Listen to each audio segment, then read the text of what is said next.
नजर प्रोग्राम में आप सबका हार्दिक स्वागत है।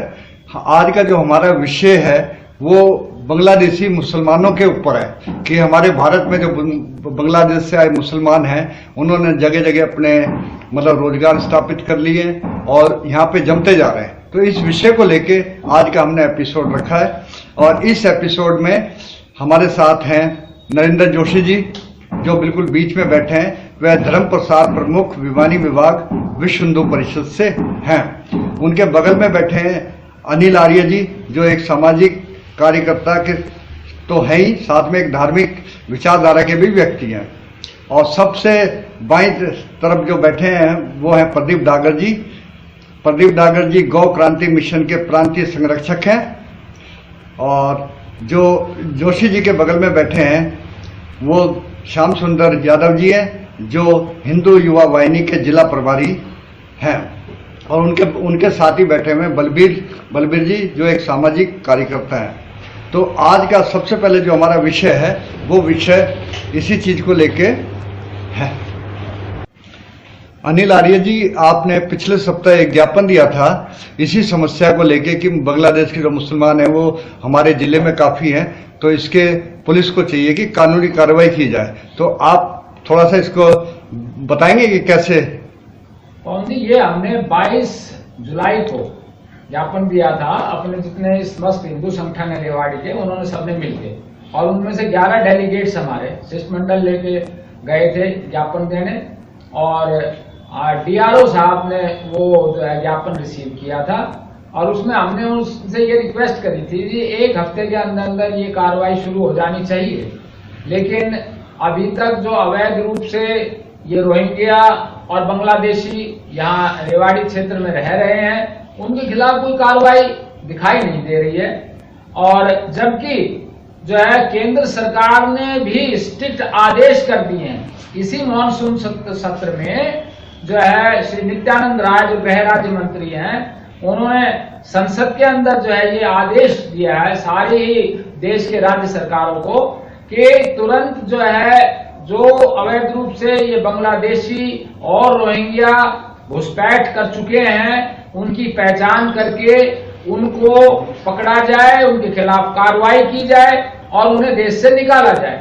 यहाँ तक कि उन्होंने जो दस्तावेज फर्जी बनवा लिए हैं वो भी रद्द किए जाए और बायोमीट्रिक प्रणाली से सारी जानकारी एकत्र करके जो है उनके खिलाफ कार्रवाई की जाए।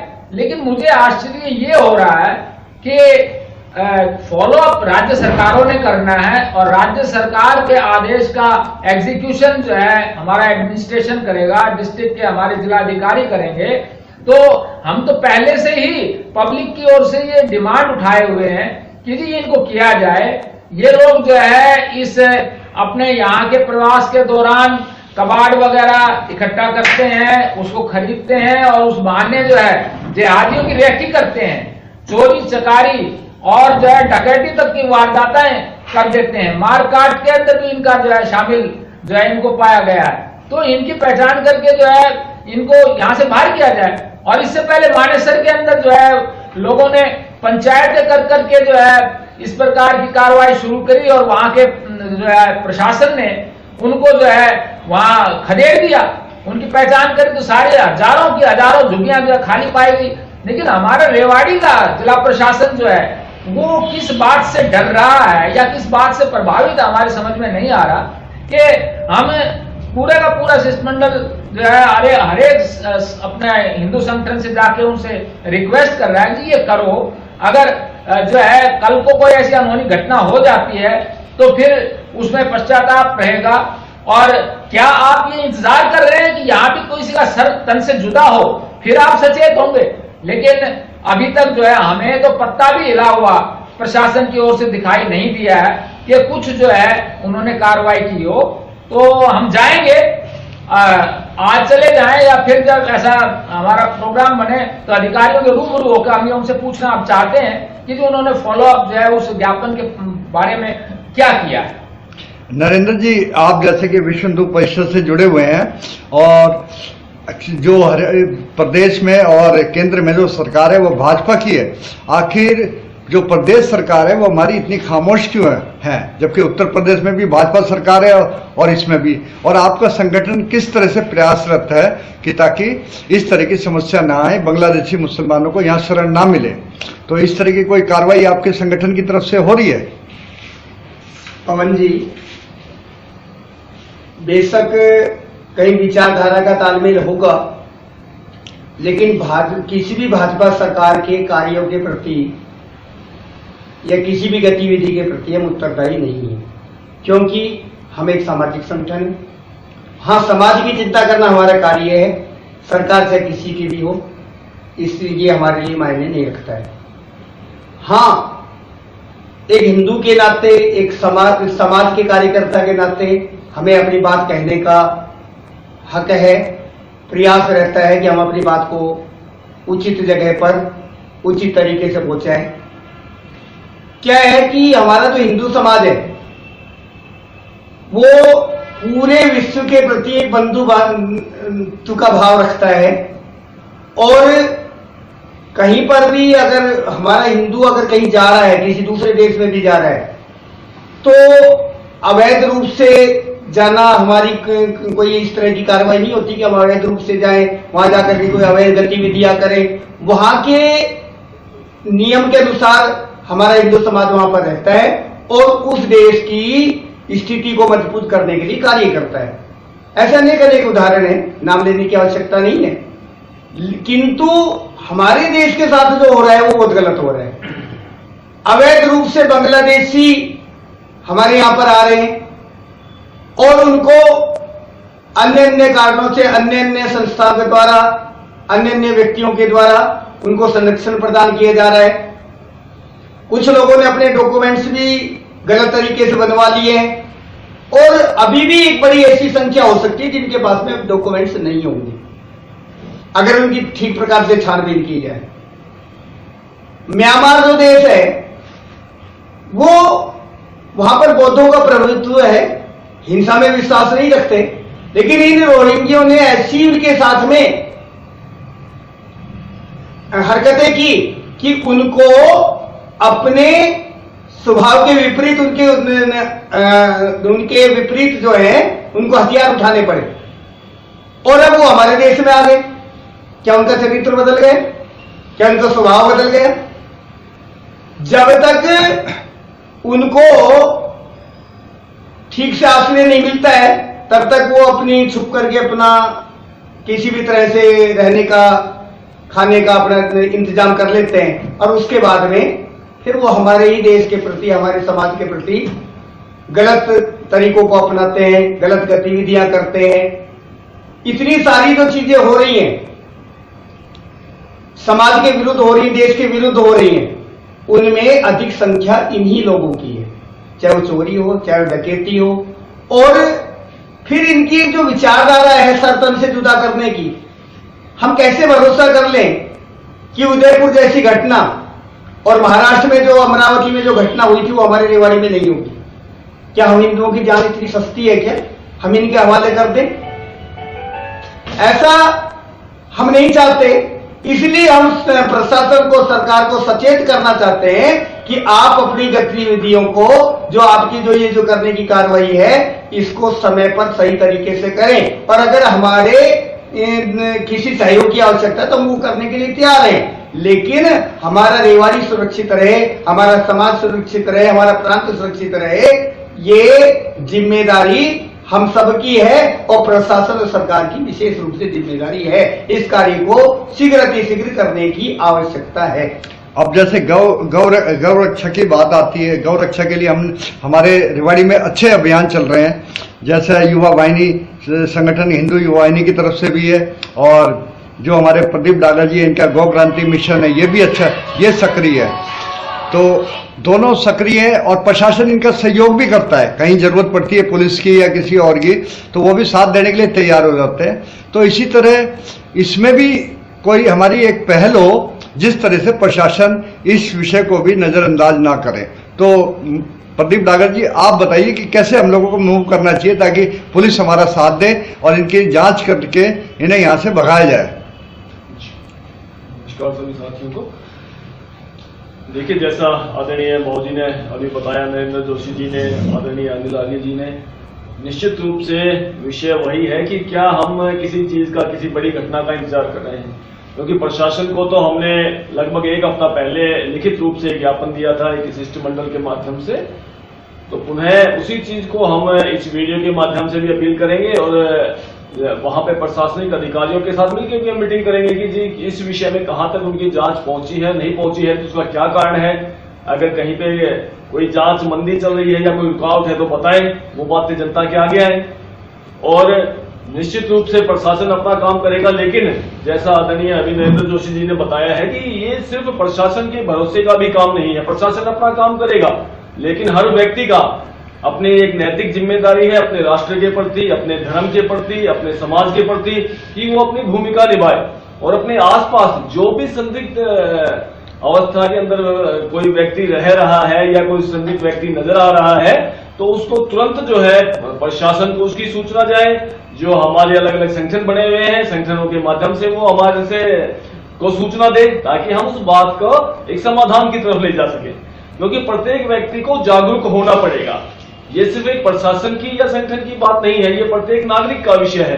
क्योंकि ये जो अव्यवस्थाएं जो होने वाली है या हो रही हैं, इसमें किसी एक व्यक्ति को नुकसान नहीं होगा, पूरे समाज को, पूरे राष्ट्र को, पूरे देश को इन अव्यवस्थाओं का खामियाजा भुगतना पड़ेगा। और रोहिंग्या और बांग्लादेशी जो अवैध रूप से रह रहे हैं, जैसा आदरणीय अनिल आर्य जी ने बताया था कि ये बड़ी गहरी इनकी साजिश होती है, रेकी करना, कहीं ना कहीं आपराधिक कार्य करना, लूट जैसे कार्य करना, चोरी, डकैती, हत्या, ये सब जगह संलिप्त होते हैं। तो प्रशासन से पुनः हमारी यही अपील है कि इस व्यवस्था को तुरंत सुधार किया जाए। जो भी अवैध रूप से रह रहे हैं उन सबको यहां से बाहर निकाला जाए। और साथ साथ जो हमारे जो हिंदू संगठन जो है, जो धार्मिक संगठन, जो गौ सेवा के संगठन इस विषय पे कार्य कर रहे हैं, उनका संरक्षण किया जाए। उनके साथ पुलिस प्रशासन का तालमेल किया जाए कि आप लोग जहां कार्य कर रहे हैं, प्रशासन जहां कार्य कर रहा है, वहां पे वॉलेंटियर के तौर पे जो है, एक स्वयं सेवक के तौर पे हमारी सेवाएं ली जाए। हम उसके लिए आग्रह करते हैं, अपनी तरफ से एक प्रस्ताव देते हैं कि कहीं पे भी, जो वहां पे भी ट्रेंड कार्यकर्ताओं की आवश्यकता हो, हम उनकी सेवा करने के लिए तैयार हैं, अपने धर्म की रक्षा के लिए, अपनी गौ माता की सेवा के लिए। अब श्याम सुंदर जी, आप हिंदू वाहिनी से हैं और हिंदू वाहिनी से भी एक जो उत्तर प्रदेश के मुख्यमंत्री हैं योगी आदित्यनाथ जी, वो भी युवा वाहिनी उन्हीं की एक तरह से संस्था है, संरक्षक है वो इस संस्था के। तो उत्तर प्रदेश में जो भाजपा है और जो हरियाणा प्रदेश में भाजपा है, उसमें जमीन आसमान का अंतर है। उत्तर प्रदेश की भाजपा है वो किसी भी चीज को डिलीवर करती है कि भाई आपने ये करना है तो मीन्स ये करना है, चाहे वो अतिक्रमण की बात हो, चाहे धार्मिक भावनाओं की बात हो, किसी भी तरह की। लेकिन हरियाणा इस मामले में ऐसे फैसले नहीं ले पा रहे। तो आपको क्या करना चाहिए कि हम हरियाणा की सरकार भी इसी तरह के फैसले ले? युवा वाहिनी के बताया जाए कि राजनीतिक संगठन नहीं है, केवल हिंदुवादी अपनी संस्कृति का कार्य करता है। लेकिन मुद्दा महाराज ने खुद कहा था कि राजनीति में इन्वॉल्व वाहिनी नहीं होगी कभी भी किसी। लेकिन वो मुद्दे तो हिंदुत्व के ही है, चाहे वो सरकार में होके चाहिए हो। वाहिनी कहाँ पीछे रह रही है वाहिनी, बताओ। चाहे गोरक्षा देखो, चाहे लाल यादव केस देखो, किसी लेकिन सूचना मिले, हाँ प्रैक्टिकल बिना विलंब किए पहुंचे टीम नहीं, व्यक्तिगत रूप से तो पहुंचे, लेकिन सरकार की तरफ पे दबाव नहीं बनाया जा रहा। देखो रेगुलर जितने भी ज्ञापन दिए हैं उसमें वाहिनी कहाँ पीछे रही है, हर जगह आगे रही है बढ़ के, और संख्या बल भी अच्छा रहा है हर जगह। तो आर्य जी, फिर अब अगला जो कदम होगा वो आपका किस तरह का होगा? देखो पवन जी, आपने अभी दुरुस्त कहा कि यूपी की जो सरकार है योगी जी के नेतृत्व में, वो आदेश डिलीवर करती है और उसकी कार्रवाई को जो है सुनिश्चित कराती है। लेकिन हम तो देख रहे हैं कि हरियाणा में जो सरकार है वो डिलीवर नहीं करती, वो डिले करती है जो आदेश है। अब केंद्र सरकार ने तो स्पष्ट आदेश कर दिया, स्ट्रिक्ट आदेश कर दिया कि तुरंत कार्रवाई हो इनके ऊपर। अब ये जिम्मेवारी हमारी हरियाणा सरकार की भी तो है कि उस आदेश का पालन किया जाए और यहाँ जो है तुरंत कार्रवाई शुरू करवाई जाए। और जब हमारी हरियाणा सरकार जो है ऊपर से चाबुक चलाएगी तो हमारा यहाँ जिला का प्रशासन भी जो है चलेगा। अब हम जैसे प्रदीप भाई ने कहा कि भाई नागरिक जो है वो भी अपनी जिम्मेवारी समझें और प्रशासन के साथ जो है प्रशासन तालमेल करे। तो तो बिल्कुल सही बात है, लेकिन नागरिक के पास अधिकार कौन सा है सिवाय सूचना देने के प्रशासन को? भाई ना तो नागरिक किसी को गिरफ्तार कर सकते हैं, ना नागरिक जाके कोई कार्रवाई कर सकते हैं किसी के ऊपर, और अगर करते हैं तो उनके ऊपर कोई भी एलिगेशन लगा के जो है उन्हें हरेसमेंट की जा सकती है और प्रशासन उनको उल्टा फंसा सकता है। तो हम तो प्रशासन को सूचना दे सकते हैं, प्रशासन से केवल जो है आग्रह कर सकते हैं, और वो इसीलिए हमने, क्योंकि यहाँ के नागरिक जो है और हिंदू संगठन जो है जागरूक है, सचेत है, और कदम कदम के ऊपर जो है अपनी आवाज बुलंद कर रहे हैं और जाके प्रशासन को उससे अवगत करा रहे हैं, ज्ञापन दे रहे हैं, और फिर भी जो है हमारा प्रशासन जो है हिलता डुलता नहीं है, कोई हलचल नहीं दिखाता है। तो इसका मतलब तो ये है कि या तो वो भी जो सुप्रीम कोर्ट के जो 2 जज एंटी हिंदू जो मानसिकता बनाए हुए थे, हमारे यहाँ के भी जिलाधिकारियों की ऐसी मानसिकता दिखाई देती है, या जो है भाई PFI से उनको भी डर लगता होगा कि क्या भंडारा होगा उनके पास, क्या कोई और जो है ऐसा इन्फ्लुएंस उनका हो गया होगा कि वो करने को तैयार नहीं है।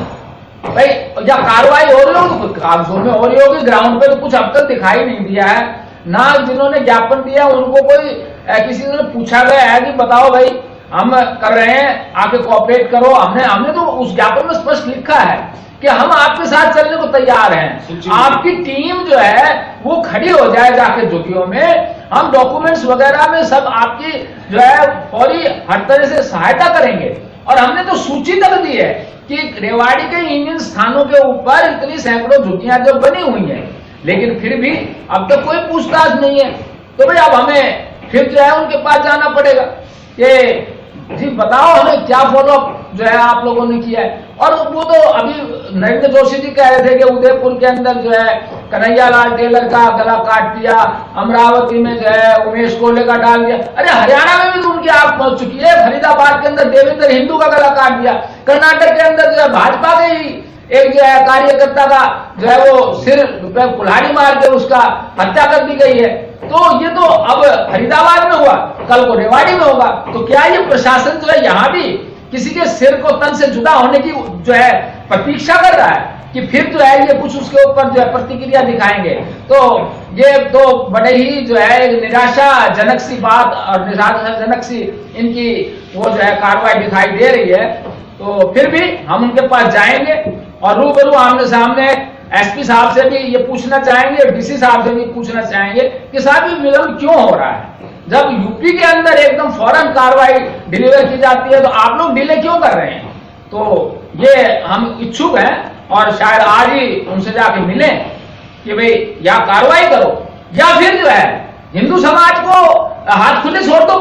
भाई हमने हाथ खड़े कर दिए, हमारे बस का कार्यवाही करना नहीं है, हम कानून का पालन नहीं करा सकते, आप से अपने कानून हाथ में लो या अपनी संरक्षण और अपने सुरक्षा खुद करो, कैसे भी करो, हम आपको छूट देते हैं तो फिर हम करके दिखाएंगे। तो बलबीर जी आपका क्या विचार है इस बारे में? जो है समस्या इस तरह की है कि प्रशासन किसी भी तरह की कार्रवाई नहीं कर रहा और हमारी मांग है कि प्रशासन कुछ न कुछ इस पे कार्य करे, तो आप क्या कहना चाहोगे? बिल्कुल, सभी को राम राम। बहुत अच्छी पहल है, सभी हिंदू संगठन के बहुत अच्छे कार्यकर्ता आज मुलाकात हुई मेरी। मैं ब्रास मार्केट में उप सचिव जो कमेटी है हमारी ब्रास मार्केट की उस पद पे हूँ और अपना आयुर्वेद का काम चल रहा है। आज जो हम इस चर्चा को लेकर इस विषय को लेते हैं, जैसे कि 22 जुलाई को भाई साहब ज्ञापन देके गए, मैं पीछे रह गया था तो मैं उस समय पहुंचने की पूरी उसमें। सबसे पहली चीज तो ये है कि प्रशासन में जो उच्च पदाधिकारी है वो लोग इस चीज को नॉर्मल वे में ले रहे। वो लोग तो सुरक्षित है, उनको गार्ड मिले हुए, सारी फैसिलिटीज है, परंतु एक आम आदमी के पास ये सारी फैसिलिटीज नहीं है। दूसरी चीज, हम सब भाइयों को, एक आम आदमी को भी, जो भी सामाजिक प्राणी है, सबको समय देना चाहिए अपनी सुरक्षा के लिए। हम सब जब तक इकट्ठे नहीं होंगे, एक संगठन के अंदर हजारों आदमी हमारे साथ नहीं जुड़ पाएंगे, तब तक प्रशासन के ऊपर प्रेशर नहीं बनेगा। जब तक प्रेशर नहीं होगा तो प्रशासन एक ढीला बैल है, उसको जब तक आप शॉट नहीं लगाओगे तब तक वो चलेगा नहीं। तो जोशी जी इस विषय में क्या कार्य करना चाहिए? हमें संगठन किस तरह से प्रशासन को जगाना चाहिए? जो कुंभकर्ण की नींद सो रहा है उसके कोई असर नहीं हो रहा, तो किस तरह के कदम हमें उठाने चाहिए? देखो, जो उचित कदम है, संभव कदम है, वो उठाए जा रहे हैं, जिनकी चर्चा भी हो चुकी है। लेकिन इतना कहना चाहेंगे कि ये बांग्लादेशी और ये रोहिंग्या जल्द से जल्द यहाँ से निकाल करके इनके जो भी मूल स्थान है वहां पर पहुंचाने का प्रयास होना चाहिए सरकार के द्वारा, प्रशासन के द्वारा। क्यों? क्योंकि इनका जो विचार है वो हमारे हिंदू समाज की तरह तो है नहीं मानवतावादी। हम तो है ना चींटी का भी संरक्षण करते हैं, प्रकृति का भी संरक्षण करते हैं, है ना, पेड़ पौधे लगाते हैं और चीजें करते हैं, लेकिन इनका जो उद्देश्य है वो ऐसा नहीं है। इन्होंने जहां भी रहे, जब बर्मा जैसे शांति प्रिय देश को इन्होंने नहीं छोड़ा, वहां पर इतना इन्होंने अत्याचार मचा दिया कि इनको वहां से भगाना पड़ा। उन्होंने अपना जो जब बौद्ध धर्म तो हिंसा के में बिल्कुल भी विश्वास नहीं रखता, लेकिन उनको इनके प्रति हिंसक होना पड़ा। तो अब ये हम हिंदुओं के प्रति क्या क्या विचार लेकर के, क्या योजना लेकर के आए हैं, हम इससे बड़े बात से बड़े चिंतित है, बड़े भयभीत हैं। इसका समाधान होना अति आवश्यक है, क्योंकि आपको लग रहा होगा कि हम हिंदू हिंदू की बात क्यों कर रहे हैं, लेकिन हिंदू को बचाना, अगर देश बचाना है, धर्म बचाना है, समाज बचाना है, दुनिया बचानी है, तो हिंदू को बचाना अति आवश्यक है। जहां पर हिंदू घट गया ना, वो इलाका देश से कट गया। पहले हमारा भारत देश बहुत बड़ा देश होता था, जिसमें पड़ोस के 15 देश हमारे इस भारत के अंदर शामिल थे, आज से करीब 800 साल पहले। लेकिन जहां जहां पर हिंदुत्व घटा, जहां जहां इन लोगों की जो मानसिकता जो है ना प्रफुल्लित हुई, और वहीं पर जो है ना हिंदुओं के का पलायन और उनके साथ में जो अत्याचार दुराचार इन्होंने शुरू कर दिए। अब ये हमारा देश जो है जितना बचा हुआ है, कम से कम ये तो सुरक्षित रहे। इसके लिए हिंदुत्व की रक्षा करना, हिंदुत्व को बचाना अति आवश्यक है, और ये सरकार का, प्रशासन का की जिम्मेदारी बनती है। वरना फिर कहीं ऐसा ना हो जाए कि बर्मा जैसे हालात इस भारत में भी पैदा हो जाए। होने तो नहीं चाहिए, हम तो नहीं चाहते ऐसा हो, लेकिन अगर किसी की गर्दन पर बिल्कुल ऐसा रख दिया जाएगा तो धोखे से मार दिया उसको। उदयपुर में जो कन्हैया लाल को मारा था वो धोखे से मारा गया, और उसने पुलिस प्रशासन को सबको उन्होंने सूचना दी थी कि देखो मुझे धमकियां मिल रही हैं, लेकिन उस पर कोई ध्यान नहीं दिया गया और उसको बेचारे को मार डाला गया। लेकिन अब हिंदू समाज इतना सोया हुआ भी नहीं है, जाग गया, उसको पता लग गया कि कैसे कैसे आस्तीन के सांप हमारे इस देश में पल रहे हैं, कैसे कैसे वो हमें जो है ना खत्म करने में लगे हुए हैं। अगर मान लीजिए प्रत्येक क्रिया स्वरूप अगर कोई कार्रवाई हुई तो वो अच्छी नहीं होगी। तो ऐसा कुछ ना बने, इसके लिए प्रशासन को और सरकार को जागरूक होना अति अति आवश्यक है। पवन जी, हाँ, ये जिलाधिकारियों की बात चल रही थी, उनके बारे में मैं कुछ और बता दूं कि जिलाधिकारियों का जो मालिकाना व्यवहार है ना, ये कोई ठीक नहीं है। भाई मालिक की मर्जी है, करे करे, ना करे ना करे, तो ये मालिक नहीं है, ये लोक सेवक है। ये अपने आप को मालिक समझ लेते हैं, पब्लिक सर्वेंट हैं। और ये तनख्वाह किससे ले रहे हैं? ये पब्लिक के टैक्स मनी से तनख्वाह ले रहे हैं। तो इनकी ड्यूटी भी है कि अवैध रूप से जो यहाँ प्रवास कर रहे हैं, वो जैसे भाई साहब कहते हैं कि इनकी ये तो ठंडा बैल है और इनके ऊपर दबाव बनता है जब ये हलचल करते हैं। तो नहीं, बैल नहीं है, ये अधिकारी हैं और बहुत ही अच्छी तरह से जो है ना सूझबूझ रख के बड़ी बड़ी परीक्षाएं पास करके यहाँ पर बैठाए जाते हैं। इसलिए नहीं कि मोटी तनख्वाह लें और मोटे ऐश आराम करें और एयर कंडीशन कोठियों में रहें और पब्लिक को नजरअंदाज कर दें। जब यहाँ का पूरा समाज जो है इनके पास जाकर फरियाद करता है तो इनकी ड्यूटी बनती है, और फरियाद ना भी करे तो केंद्र सरकार का आदेश उसको फॉलो अप करना। ये केंद्र सरकार की ओर से डेप्यूटेड होते हैं जितने भी जिलाधिकारी है, चाहे वो एसपी है, चाहे वो डीसी है, और उसको जो है फिर हरियाणा सरकार को भी उसको रेगुलेट करना जो है सरकार की ड्यूटी है। अगर सरकार नहीं करा सकती तो सरकार को प्लान कर देना चाहिए सत्ता से। और अगर ये जिलाधिकारी अपनी ड्यूटी को फॉलो अप नहीं कर सकते हैं तो इन्हें अपना आसन छोड़ देना चाहिए। वो इसके अधिकारी मैं नहीं समझता कि यहाँ बैठने के काबिल हैं, तो इन्हें अपनी ड्यूटी समझ के जो है इस काम को करना चाहिए। हम कोई गैर कानूनी मांग नहीं कर रहे हैं, हम अवैध रूप से जो रह रहे हैं, हम मुसलमानों के लिए नहीं कह रहे हैं कि जो मुसलमान यहाँ रहते हैं उनको भगाया जाए। हम ये कहते हैं अवैध रूप से जो घुसपैठी है रोहिंग्या और जो बांग्लादेश से आए हुए हैं, जिनको केंद्र सरकार जो है एनआरसी और सीए के जरिए निकालना चाहती है, उसको जो है कार्रवाई को कार्यान्वित किया जाए और जो इनकी ड्यूटी है उसको जो है ये पालन करें। और जब पालन नहीं करेगी तो देखो दुखी होके जनता जो है फिर बगावत पे भी उतर सकती है।